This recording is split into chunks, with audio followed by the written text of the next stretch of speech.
Relax, Batwoman is back tonight. That review will be out Friday. I have been missing that wonderful dumpster fire of a show, but that's not why we're here. We're going to talk about another couple dumpster fires today, because what would a hump day be without a couple good dumpster fires to discuss? Am I right, ladies and gentlemen? There will be backlash because I'm not as bangable as the previous hosts. Oh, it's true! It's damn true! You can talk about how much you jerked off to women as a compliment.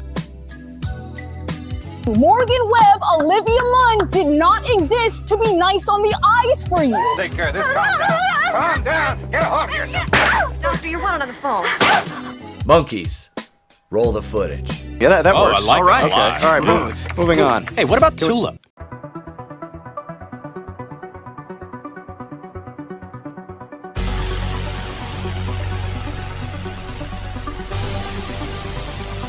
So we're going to do something and talk about something we have not talked about here on the channel, and that is The Witcher.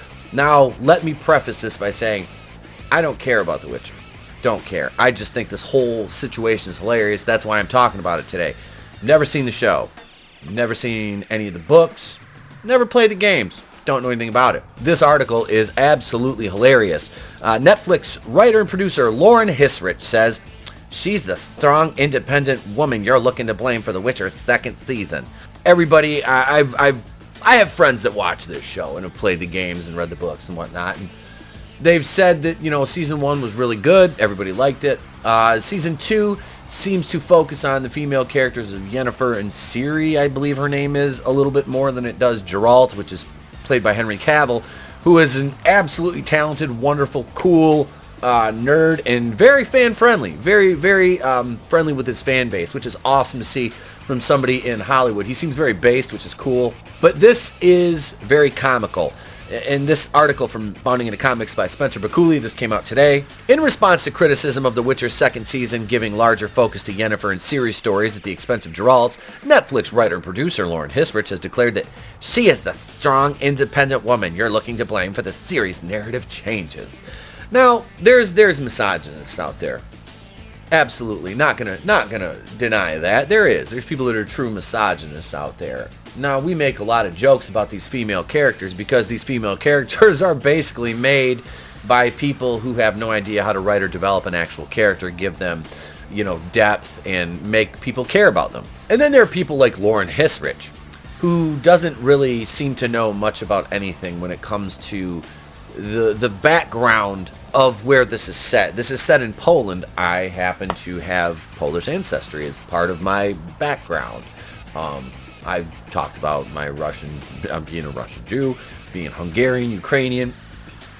I'm also part Polish. That's from my mother's side. Now, that being said, I laughed when there were some tweets. Now, this article here on Bounding, there was some tweets from an article they wrote in 2019 about people worrying about Netflix and Hissrich taking liberties with the show and making it, that faux diversity, kind of Heimdall diversity that didn't make any fucking sense and made Grace Randolph piss herself when Heimdall died in Infinity War. And she was like, I just don't know how they can kill a black man first on 2018. Oh, people like Grace Randolph invent things to be mad about because she is a upper-class white woman, does not fit into the victim hierarchy, cannot place in the victimhood Olympics. So she needs to manufacture things and reasons to be mad about. Lauren Hissrich here is basically being very petty as a showrunner. I have no problem with showrunners engaging with their fan base, none whatsoever. It's a good thing for somebody involved in a show like this, which has a following before it was even a show because of the games and the books. It's good for people to do that. Now, don't take the Star Wars and Marvel example. Don't do that, because then you'll just be attacking the paying customers, which is never a good model for a sustainable business venture. That being said, I want to scroll down a little bit more in this article. Hissrich took credit for her work on January 6th in response to criticisms of the series' second season made by YouTuber Jeremy the Quartering Hambley. Henry Cavill has been totally wasted on The Witcher. Geralt continues to play second or third fiddle on his own show because, well, Netflix. The writers are so obsessed to force the strong independent woman who don't need no man, they ignore why most of us wanted to watch. And this is the thing. People tune into that show to see Geralt. to see Henry Cavill, because Henry Cavill is very popular with the men folk, because men look at it's like that thing where you have people like what's his name, Daniel Kibblesmith, who wrote the New Woke Warriors, and was like, I used to look at comic books and I was like, I was intimidated. No, fuck boy, men would look at that and be like, they look like, I look at a dude like Henry Cavill and be like, I want to be built like that. Dudes want to look like that. That's what we aspire to. We don't look at guys like that and get jealous and petty. That's the other gender's trait. Sometimes. Not all. Sometimes. But it's a stereotype. And we all know with stereotypes there comes some modicum of truth. Men want to watch the show because they like Henry Cavill. He's a man's man. And he's a nerd. And this is nerd culture stuff. You know, the dude sat there on a video and built a computer. I mean, you know, that's freaking intelligence. That's talent. And you know, and he's just all encompassing. Now, women watch the show to see dudes like Henry Cavill. Women like attractive men and attractive women. Okay? Now, it doesn't mean they're, you know, alphabet people, but people like to look at aesthetically pleasing things in other humans. And this is being muddied in the waters of, oh my God, inclusivity, we gotta have body positivity, and we can't do it. And in a follow-up tweet, he clarified, don't get me wrong, I like Yen, etc., but they have way too much screen time. Season 2 was a slight improvement from Season 1, but not enough to make me really anticipate Season 3 in any meaningful way. Independently finding Hambley's tweet as a YouTuber did not direct his criticisms toward any specific member of the series production team. Hissrich pushed back against his blaming Netflix for his issues with The Witcher, replying, actually, I'm the strong, independent woman you're looking to blame your sadness. Like, I love this. Everybody, like, all these idiots like this woman are like, you're so sad. Cope. You're so sad. Just a sad boy. It's like, I can't have an opinion because you disagree with it, so I'm a sad boy. You're a showrunner for a billion-dollar business like Netflix, and you're so fucking insecure that this is the response that you give. Not, well, hey, thank you for your critique. Now, this is why we chose to do this. And I looked through a lot of her tweets just to see how a lot of other stuff, she, not on this particular thread, but other things that people have brought up about the show, she's responded, oh, well, you know, but because of who Jeremy Hambley is, he has, as far as Hollywood in these types are concerned, it's wrong thing. Because he's red-pilled, he's based. This woman is obviously probably an insane leftist who, you know, they have to live in an echo chamber. Nothing but their way exists. And if you think I'm a Republican, I'll tell you right now, I'm not. I've made that abundantly fucking clear. People like Lauren Hissrich, not very mature, that this is what you do. Okay? Not very mature, not very adult. Not what you would expect from a showrunner, you know, who's probably making hundreds of thousands of dollars, you know, if not more, to set this whole, you know, this universe up. Lauren S. Hissrich dunking on the quartering is honestly the best gift 2022 could have possibly given us. It's January 8th and already this has made my year. I don't even know who this guy is, but I guarantee you he sits when he pisses and has probably, if he's ever had a girlfriend, watch another guy plow her, I'll guarantee it. And then taking him out for dinner afterwards, being like, oh, thanks, pal.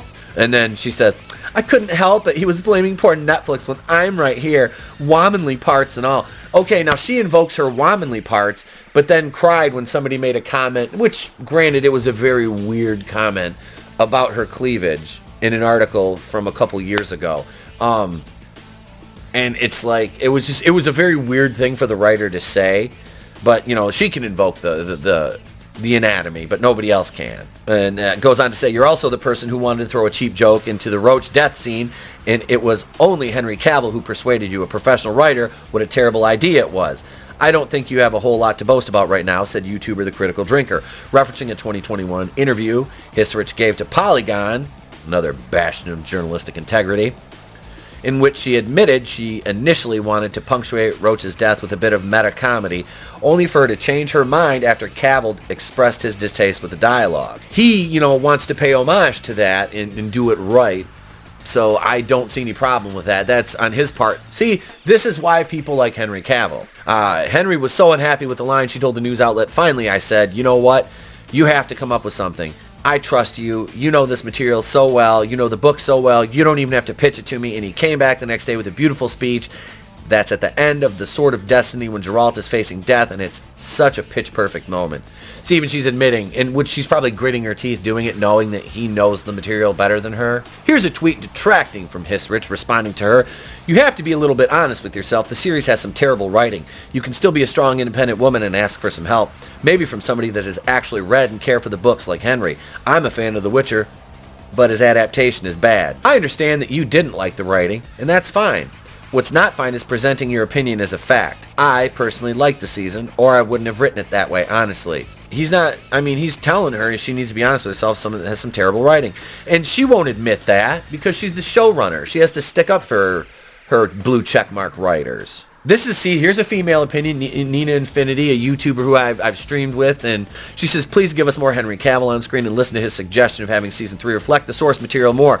Maybe just ask him to contribute to writing Season 3 because he seems to be the only person that cares about the IP. Thanks. Season 3 follows The Time of Contempt, which, thank God, is a much easier book to adapt in terms of pace of action. I'm thrilled with the scripts thus far and how we're seeing Sapkowski's story unfold. And she says, interesting thing is, Geralt is not heavy in the novel, TOC. But we're working hard to give him all the screen time he deserves. And here we go. This is another one. A strong, independent woman does not feel the need to make these kind of statements. A strong, independent woman just is. And that's absolutely correct. And here it is. Here it is. Lauren Hissrich recoils and feels attacked in this whole situation. I don't get this take. Why would you, a woman, a mother of two, just like me, want to take me down a notch for having a moment of pride? I'm genuinely curious. Because your moment of pride was a moment of insecurity that you're masquerading around as being so prideful. If you were that proud, you would have just been like, it's a legitimate criticism from somebody who's not personally attacking or throwing ad hominems. Really, in reality, he's not. So why don't you respond to him in kind and say, I understand your concerns, and this is where my perspective came from.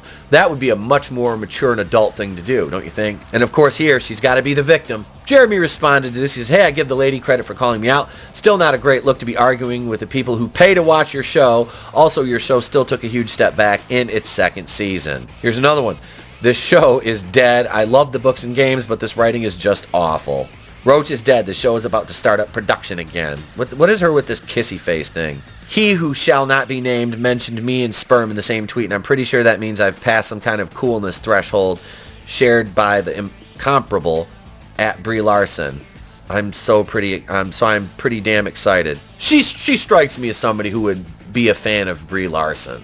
All right, here is, and I wanted to talk about Hissrich's knowledge of the source material in the area, the region, the people where this is set. The books are Polish and packed with Slavic spirit. It was important to keep that same tone in our show. With that in mind, I asked around, especially to Polish friends, can the Slavic culture be reduced solely down to skin color? The answer is a resounding, God, we hope not.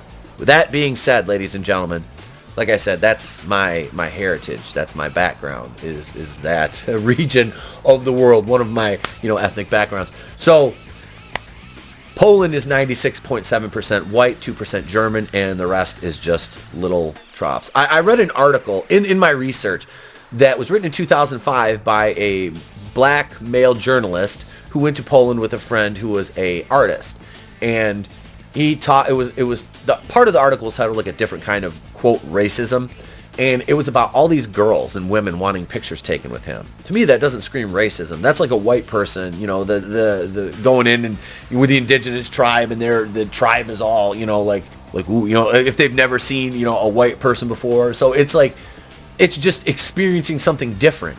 It's almost admiration, So for her to say, well, I'm not saying that you boil it down to skin color, but I'm just saying that even the Slavic people are pretty much all whitest of the white. This is humorous. She pretends, I asked, especially to my Polish friends, I don't think you have a Polish friend. I think you're probably like the white woman who says, well, my black friend says. Yeah, absolutely a hilarious feud, and her reaction is exactly that I'm looking forward to from another series. Yes, ladies and gents, the video will continue. Zorro drama with female lead from Robert and Rebecca Rodriguez, Sean Tretta, and Propagate in the works at the CW. This is absolutely hilarious because Robert Rodriguez is doing a piss poor job with the Book of Boba Fett. Yeah, I said Boba Fett. I said it on purpose. Oh my God, we'll talk about the third episode tonight on the show. But this series is going to be such an amazing dumpster fire. First of all, the CW is up for sale right now, so I don't understand why on God's green earth they're even trying this. Like, we're developing a show that nobody's going to watch on a network that's for sale. A network that has been in business since January 24th of 2006 and never turned a profit. Never, not once, turned a profit. So you're just going to keep throwing the money into the fire and just burning it with no return on that investment, right? Because you're literally burning money. Okay, just wanted to check. This is from Deadline. This came out a couple hours ago. Zorro's headed to the CW. The Young Skewing Network has put in development a gender-swapped reimagining of the classic masked vigilante character from filmmaker Robert Rodriguez, who I am starting to think is a bit overrated. Writer-director Rebecca Rodriguez, which is his sister. Sean Tretta from the Mayans, which that show was not that fucking good. Neither was Sons of Anarchy, though, to be honest with you. Honestly, I could give two shits for either of those fucking shows. And Ben Silverman and Howard T. Owens, Propagate. CBS Studios, where Propagate has the deal, is in the studio. This is a new incarnation of the project, which was in development at NBC during the 2020-2021 cycle, with Tretta as a new addition to the brother and sister writing team of Robert and Rebecca Rodriguez, co-penned by the trio, and to be directed by Rebecca Rodriguez. In Zorro, young Latinx, okay, right there. Nobody uses that term except racist-ass white people. Seriously, every single Latino I've talked to, spoken to about this, finds this term offensive and ridiculous. This is something that leftist whites made up, you know, because they need to rebrand everybody what they want them to be, you know.